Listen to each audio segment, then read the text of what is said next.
అండి, అందరికీ నమస్కారం. నేను మీ గోదావరి పిల్ల. సో ఈరోజు మా ఇంట్లో లంచ్ వచ్చేసేటప్పటికి పలావ్ చేశారండి.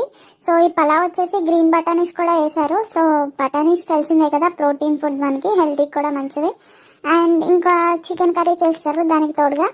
సో ఈ చికెన్ కర్రీ అట్లానే పలావ్తో కలిపి ఈరోజు లంచ్ అయితే స్టార్ట్ చేసేద్దాం. సో చికెన్లో అయితే బంగాళదుంప కూడా వేశారు. సో దాని టేస్ట్ కూడా సూపర్ అంటే సూపర్ ఉంది. సో దాన్ని అయితే తీసుకొని చిన్న బైట్ అనేది, సో ఇంకా పొటాటో ఏదైతే ఉందో అది కూడా కలుపుకొని తినేసాను. సో టేస్ట్ అయితే సూపర్ అంటే సూపర్ ఉంది ఈరోజు పలావ్.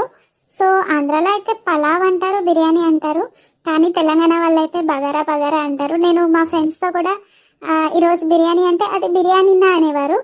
సో బిర్యానీ, పలావ్ చాలా పేర్లు ఉంటాయి, కిచిడి అంటారు.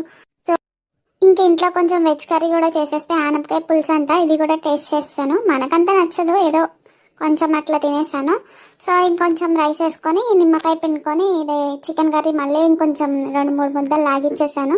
సో దీని టేస్ట్ అయితే రైస్లో కూడా సూపర్ అంటే సూపర్ ఉంది. అండ్ ఈరోజైతే లంచ్ ఇట్లా పూర్తి చేస్తాను.